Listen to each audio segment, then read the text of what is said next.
Found a really interesting article this week from Washington Post. Yeah, the fake news Washington Post, of course, and they're the Jeff Bezos owned Washington Post, correct? About a lady by the name of Nancy Crampton Brophy. Wow, that's a hard name to say. Nancy Crampton Brophy. That's really hard.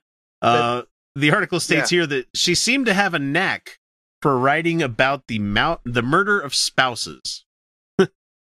This lady's a Portland, Oregon-based romance novelist, and she wrote books about relationships that were, quote, wrong, but never felt so right, and often featuring bare-chested men on the cover. So she's one of those ladies that wrote the pulp romance novels kind of stuff. So yeah, sure. Whatever your trash is. Okay. That's fine. I watch anime. I fully admit that my shit is garbage. You know, I would personally say to a lot of people that your fandom is garbage. Everything that you love Have is you absolutely... watched Doctor Who?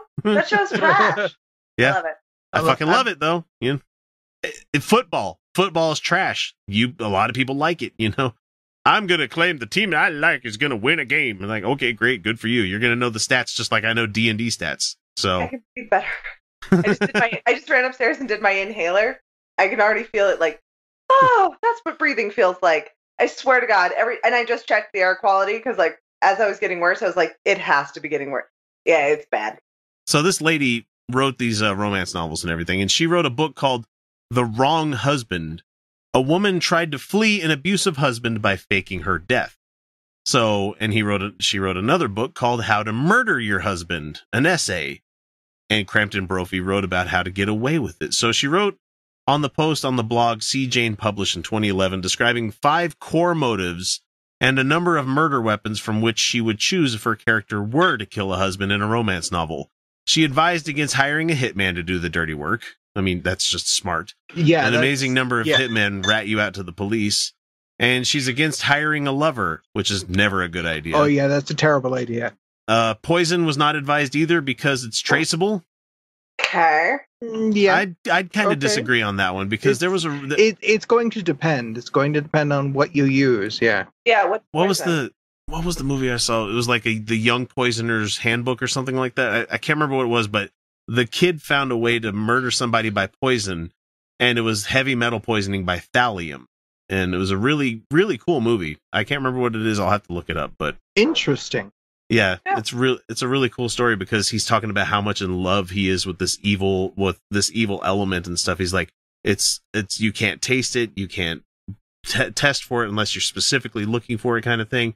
It's like you getting like some dark shit. It was a good movie, a really good movie. Yeah, it didn't sound like anything I'm gonna watch. No, you would probably actually really like it. I think. I would. Yeah. I can't watch Handmaid's Tale because it's triggering for me. And I don't mean that in the, like, the internet triggering. I mean, like, literally triggering. Yeah. And let's see. Poison not because it's traceable. Who wants to hang out with a sick husband? She wrote. Fuck, that's mean. Yeah, but it's true. Well, could just get... I mean, husbands are, like, the worst. If you could get some, and I'm not using this in the also... internet terminology of organic. I'm talking about like organic chemistry here. If you can get some organic mercury, just a couple of drops will be more than enough to get rid of somebody. Because it absorbs through it absorbs through the skin and it just goes straight to your fucking brain. Like it causes like it causes all sorts of fucking problems. There's a guy on YouTube. I watch his medical stuff but his name is Chubby Emu. And he does like doctor stories because he works as a doctor in an office, and he talks about cases like this that have come across before without using people's names and stuff. And he breaks it down bit by bit about, okay, the mercury level in this person's body was off the charts. And so they got to the point where like shit was just shutting down. Like they couldn't live anymore. But anyway, don't use that. That's not advice we want you guys to use. I'm just saying that there are ways of poisoning people where it can work like that. Anyway, but then again, if you found like organic mercury just laying around, people would be like, I wonder why they have that. There's no reason to have that. There's no reason to have violence. That. This show's pretty anti-violence for the most part. Unless it's fascist. Right. Anyway, this is all hypothetical. But if you wanted to kill somebody. That's where we're getting to with this lady right here. So she says, after all, she wrote in the post, if the murderer is supposed to set me free, I certainly don't want to spend any time in jail, she says. Well, fair point. So in real life, she appeared to follow some of her own advice, at least according to police. Rather than hire a hitman, she allegedly pulled the trigger herself. So a lady that wrote about murdering her husband actually fucking murdered her husband. Well, Was he abusive? I mean, Well, we're going to get to that here in a second. Okay. I guess, like, props for following through on your fantasies. I know, right? So not everybody, Hashtag live your dream. yeah, not everybody lives their dream. The 68-year-old Crampton Brophy was arrested September 5th on charges of murdering her husband with a gun and unlawful use of a weapon in the death of her husband, Daniel Brophy, according to the Portland Police Bureau. She was arraigned Thursday, appearing in clothing. I gotta do a thing. Yeah. He had it coming. He had it coming. She's in jail did.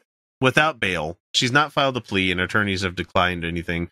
The police have not revealed the alleged motive, so it's a big shock. The lady's mother says, God damn, she must be 68 and your mom's still around? Jesus Christ, man. Let's see. Told the Post of her daughter-in-law's arrest. Oh, it was the husband's wife. Oh, husband's mom. Never mind. But we're not making any statements. The Postal Police and those close to Daniel Brophy from the start, a 63-year-old chef, was fatally shot at his workplace at the Oregon Culinary Institute on the morning of June 2nd. Well, it took them a while to find that one out. So students were just beginning to file into the building for class when they found him bleeding in the kitchen. Police had no description of the suspect.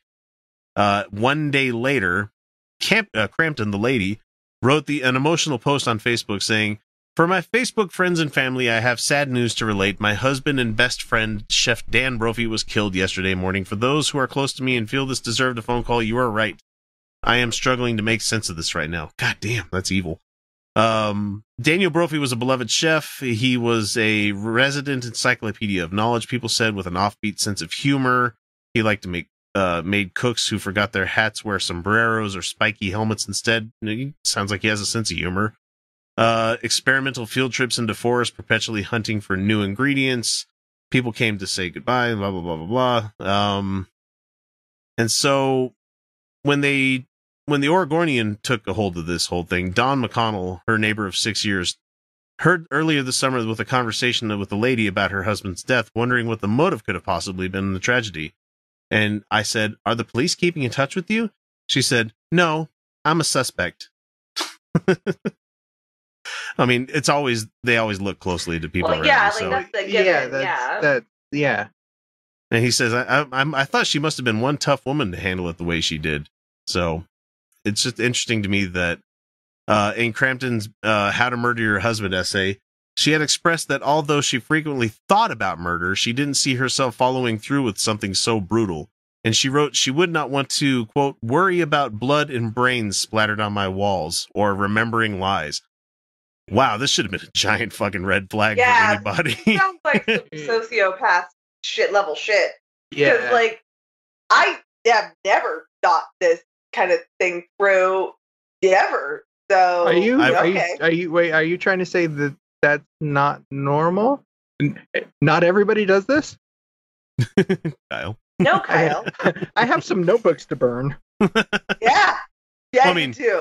Okay, so here's the point, Kyle. If you happen to ever actually murder somebody and they get to those notebooks, they're going to be like, oh, we should have seen this coming. Because you've talked so much about spousal murder on this show. So much. Man. So much. I'm so weird still. Just there's no Thanos stick in my face, and I'm just not. The couple had been married for 27 years. They had a quote, fabulous garden in their backyard where chickens and turkeys also roamed.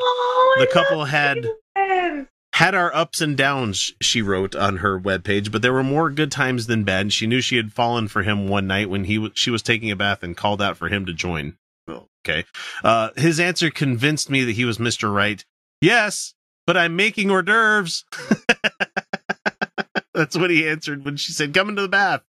Okay, but I'm making hors d'oeuvres. I mean, that's the sexiest thing I've ever heard in my life.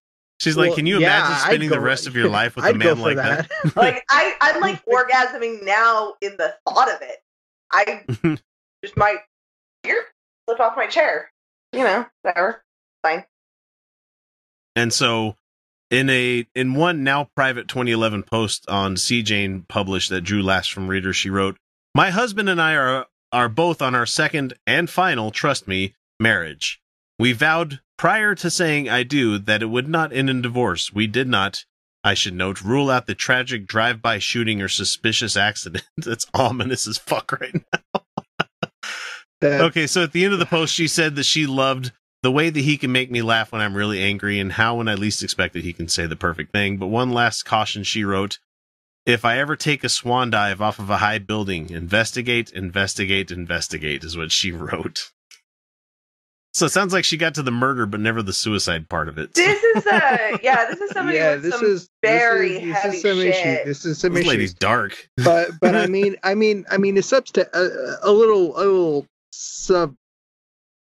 subtext.